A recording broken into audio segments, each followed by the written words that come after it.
Mantap. Nah, kalau yang dikenal dari Katros sendiri tuh apa sih? Maksudnya kan setiap builder mungkin kan kayak si Kick Chopper, kayak gitu-gitu kan, kayak masing-masing builder kan punya ciri khas sendiri nih. Lu lebih ke mana? Misalnya gitu, lu lebih ke bobber atau lebih ke chopper atau enggak? Kalau gue mah general aja gitu. Kalau gue sebenarnya nggak ada satu ciri khas aliran khusus ya, karena jatuhnya basicnya mungkin juga lu tahu, gue nggak 100% seniman gitu kan. Gue lebih kepada karakter orang yang apa ya, suka nyobain hal-hal baru gitu. Ada karakter builder yang seniman banget, parah, ya kan? Iya. Ada yang karakter builder bisnis, ya kan? Bengkelnya gede, untungnya gede gitu. Nggak salah ya, gue nggak bilang nggak salah ya. Tapi gue tahu tuh orangnya sebenarnya yang karakter bisnis ya, iya kan. Gitu. Ada juga yang mungkin kalau gue bisa dibilang kayak combine dari keduanya. Tapi kalau gue sebenarnya gini, gue tuh kalau kalian lihat lebih nggak ada ciri khasnya dalam bentuk karya ya. Misalnya kayak karyanya Katros tuh kayak lebih ke bobber, nggak ada. Kenapa? Karena gue tuh selalu suka yang baru, hal-hal yang baru. Contoh, sekarang gue lagi suka mainan Matic. Motor Matic. Kenapa? Karena jarang yang ngide nge-custom motor Matic tuh kayak apa. Ya jarang sih. Jarang yang ngide kan? Nah, gue suka tuh kayak gitu-gitu. Kenapa sih? Oh, karena pacak klik nih. Ya nggak masuk aja gitu. Nggak ada di dunia ini, nggak masuk. Gue pengen bikin gitu. Jadi gue tuh suka bikin suatu hal yang menurut orang nggak bisa. Atau menurut orang-orang nggak suka, nggak keren. Gue pengen bikin sesuatu itu jadi keren. Lu kan pernah juga tuh bikin apa ya? Mio atau apa ya? Apa tuh? Diapain? Dilistrikin? Oh nggak dilistrikin, yang kayak jok tawon gitu atau apa ya? Pozio. Jok tawon. Motor Matic juga sih. Pozio yang gue bikin. Iya, jok yang ngambang. Iya. Pozio. Itu terus kan sama yang roda 3. Roda 3. Oh iya. Roda 3 itu salah satunya itu. Waktu itu gue mikir kan, kira-kira gue bikin apa lagi ya gitu. Akhirnya gue udah buntu, gue mikir yaudah deh gue cari deh motor yang paling orang-orang nggak suka.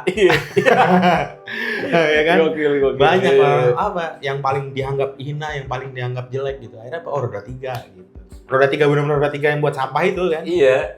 Akhirnya yaudah lah gue custom. Oh keren. Jadi ada banyak cara menuju Roma. Banyak. Nah, Bang, sekarang yang gue mau tanya gini. Bener nggak sih? Atau mungkin kan sebagian orang atau sebagian anak-anak motor di dunia kita gitu menganggap bahwa lu tuh, maksudnya Katros Gears tuh tenar tuh ketika ya itulah keluarga istana kayak Presiden Jokowi, Mas Gibran itu memilih lu untuk mengcustom motornya. Bisa dibilang salah satu pendongkrak nama Katros Gears atau? Ya oke. Kalau dibilang pendongkrak bisa jadi. Bisa jadi karena ya gimana pun juga waktu itu media exposure-nya gila-gilaan parah soal itu. Cuman kalau nambahin benefit, gue untungan enggak gitu. Karena motornya kan chopper. Waktu itu kan yang terakhir kan motornya chopper tuh. Berarti Pak Jokowi tuh bikin 2 kali ya? Yang satu Kawasaki W175, yang satu Royal Enfield. Enggak, Royal Enfield punya. Iya. Punya. Lo yang ini, yang buat di peresmian Mandalika basicnya apa ini? W175, satu motor. Oh, W175 juga dua-duanya ya? Ada 4. Ada 4? 4 kali tuh, satu motor dirubah 4 kali. Oh. 4 kali. Yang pertama bobber. Itu nggak masuk nggak masuk media. Oh, nggak masuk. Terus yang kedua tuh yang pertama, yang lu tahu pertama pasti. Kayak chopper gitu kan. Iya. Terus yang ketiga tuh yang Mandalika. Yang ini, yang ada fairingnya. Yang keempat sekarang terakhir nih yang masih ada sampai sekarang itu yang bentuknya bobber lagi, kayak triumph bobber lah.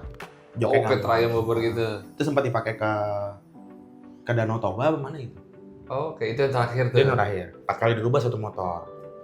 Jadi Pak Jokowi dulu, terus baru Gibran dulu. Mas Gibran. Mas Gibran dulu ya. Mas Gibran tuh bikin 4 motor kayaknya deh. 4 motor juga? Sebenarnya 4 motor. Gokil. Royal Enfield, ada Honda Beat, Honda Monkey, satu lagi apa gitu, gue lupa gitu satu lagi. Honda Monkey lu apain? Di custom. Oh, Honda Dax di custom. Jadi dia waktu itu standar pabrikannya juga udah Enggak, itu jadi gini. Dia beli motor Honda Dax yang bukan yang ori, Bukan yang ori. yang customan. Oke. Nah, tapi dia belinya biasa aja. Heeh. Nggak, jadi penjualnya tuh nggak tahu yang beli siapa. Dan ditipu sama penjualnya. Ditipu dalam arti apa nih? Ya, ternyata Speknya? motornya nggak benar iya. Ternyata Oh. motornya nggak benar. Ternyata motornya nggak benar, terus ternyata baru tahu. Terus akhirnya ya udahlah, tapi Mas Gibrannya udahlah gitu kan. Tapi Orion Dux kan di STN.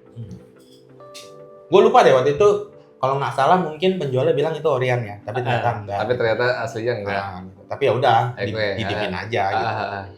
Akhirnya dibawa ke sini untuk dirakit dan dirapihin. Dibikin kayak Dux seperti benarnya gitu. Gitu. Dihidupin lah, mesinnya dipasang. Hmm. Tadinya kan mencar-mencar barang. Itu gimana bang?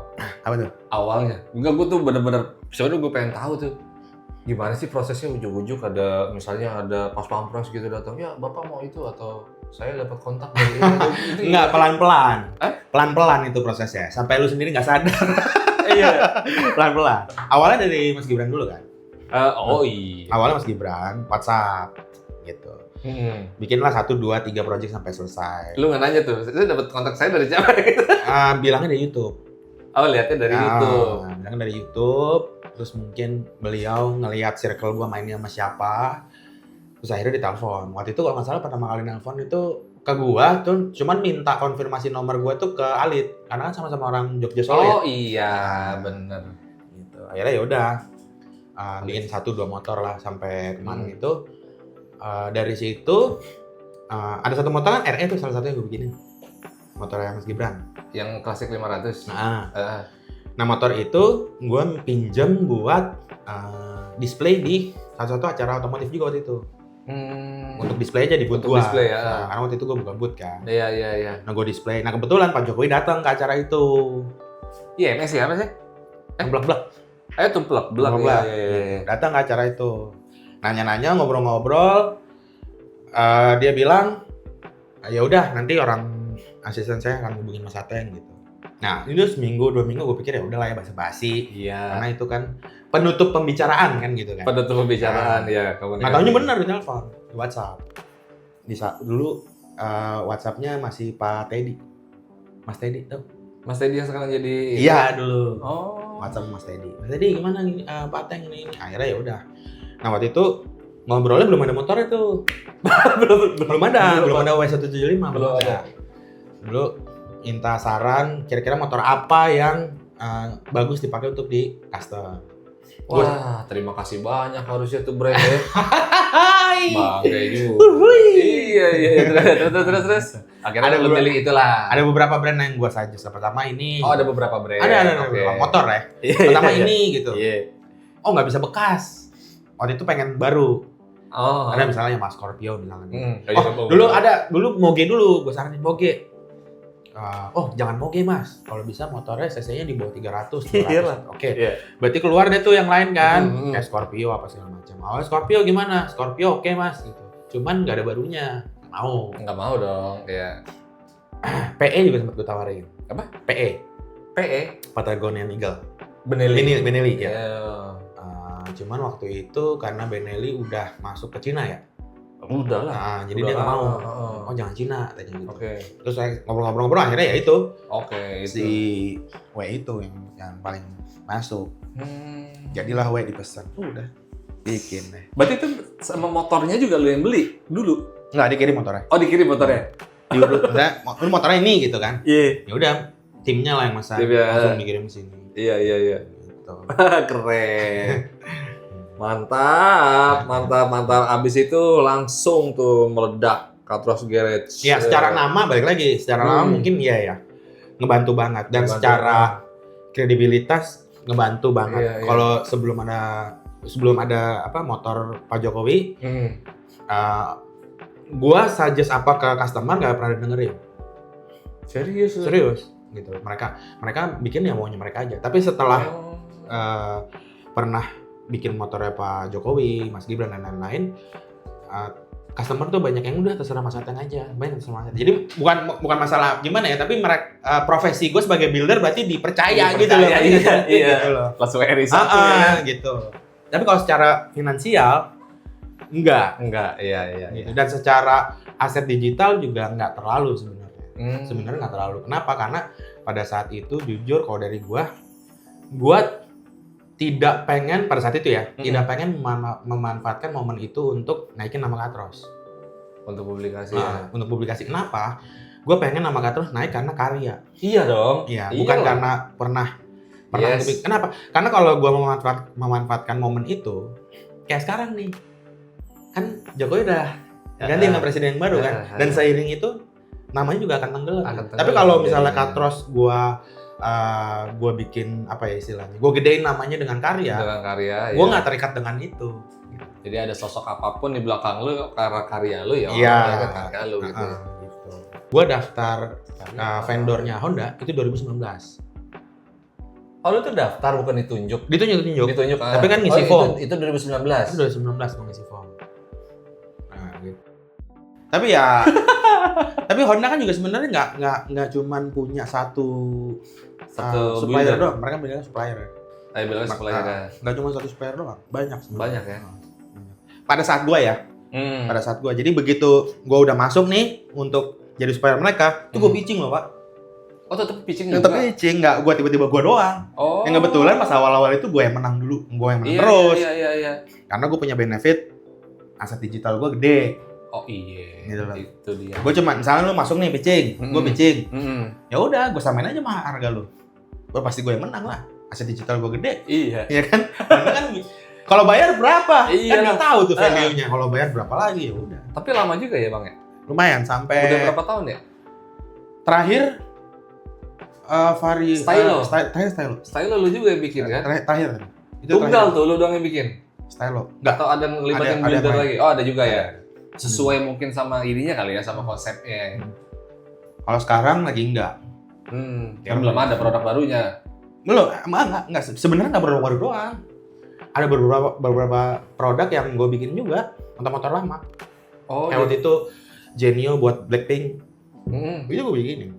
Oh, gue pikir kontrak itu tuh berlangsung per project gitu. Enggak. Kontrak tahunan. Oh, tahunan. Makanya kan gue ngisi data supplier. Mereka kan bilangnya supplier. Iya. Udah selesai. Ada batasannya nggak sih kalau pabrikan gitu? Pokoknya tahun. Lu nggak boleh ngilangin unsur si Honda Stylo misalnya. Ada. Biasanya kalau sama Honda, mereka tuh udah ngeluarin desain. Oh, lu tinggal milih? Tinggal eksekusi aja. Oh, oke. Gitu. Akhirnya ya udah, terakhir itu kan Stylo itu kan. Sekarang lagi mesra sama Yamaha. Oh, lu ke Yamaha sekarang?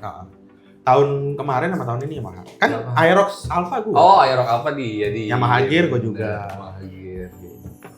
Iya. Mantap. Terus ini Bang. Lu dengan 15 tahun pengalaman lu kan di dunia custom. Ada nggak sih pesan-pesan atau ya mungkin anak muda atau Gen Z yang mungkin mau bisnis sebagai suka dengan dunia ini dan dia berkecimpung menjadi builder gitu, dan dia kan mungkin dapat pesaing akan banyak nih dengan pemain-pemain lama, terus belum ya pemain barunya juga banyak. Apa sih pesan-pesan lo yang biar mereka tuh ya settle juga di dunia ini atau mau serius gitu? Pesan gua buat teman-teman mungkin di sini yang mau masuk ke ranah custom ya bengkel. Satu, kalian mesti punya ciri khas. Itu yang ngebedain. Jangan sampai seperti bengkel custom di era tahun 90-an. Bengkel custom di era 90-an. Ya, gua nanya racing sih, gak tahu custom, gua tahu. Emang gitu. Gimana Bang 90-an? Yeah. 90-an tuh lu datang ke bengkel custom bawa gambar, minta dibikinin seperti itu. Semakin mirip motor lu jadinya sama yang ada di gambar itu, semakin jago lu bilang builder. Itu 90-an. Oke. Gitu. Nanti nggak maksudnya? Iya paham. Nah, kalau yang sekarang gimana? Ya lu harus bisa punya ciri khas.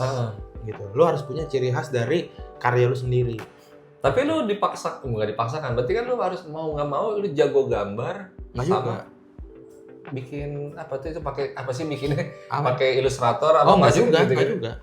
Nah, ciri khas itu kan nggak selamanya dari bentuk motor. Ciri khas itu bisa dari warna. Dari cat. Misalnya bengkel lu ciri khasnya warnanya pop art gitu. Ungu, hijau, apa segala macam. Atau bengkel lu ciri khasnya aluminium bahannya. Iya, kayak si Andika. Iya, Chrome War. Itu harus punya kayak Chrome gitu tuh. Harus punya kayak gitu. Karena kalau enggak, selama lu buka bengkel lu akan terus ditawar. Terus ditawar maksudnya? Ditawar harganya. Oh, oke. Gitu. Ah, mahal. Bikin kayak gini berapa, Bang? Di bengkel lu? 50 juta mahal, gue pindah ke bengkel si B. Gitu. Karena banyak yang mendang-mending sih sebenarnya Iya. ya. Karena kan di angka segitu, Bang. Iya. Jadi, tapi kalau lu udah punya ciri khas, yang benar tuh gimana sih, Bang? Gue datang nih, gue pengen motor gue pengen dibikinin sama Katros. Budgetnya berapa ya? Gue punya duit 30 juta. Budgetnya berapa ya? 40 juta. Oh, berarti kurang ceban. Ya udah deh, gue nabung dulu ya. Kan di luar negeri juga kayak gitu. Iya. Berarti ciri khas karakter lah ya. Iya, misalnya kayak yang lo tau builder luar negeri siapa? Builder luar negeri siapa ya? Siapa misalnya? Deus lo tau? Moon Ice bukan builder ya? Ya misalnya Moon Ice lah. Iya, misalnya Moon Ice lah. Ya kan? Ketika lu datang ke Jepang, lu bawa motor, let's say misalnya udah CB100 gitu, lu mau dibikinin dong versi Moon Ice-nya gitu. Budgetnya harganya 100 juta gitu. Dan lu punya kemampuan untuk bayar, tapi belum ada aja duit ya. Gitu. Pasti lu nabung dulu. Nggak mungkin lu ganti jadi Moon apa gitu ya, nggak mungkin kan? Nggak gitu. mungkin. Nah, kayak gitu sebenarnya. Itu apa? Itu kekuatan brandnya.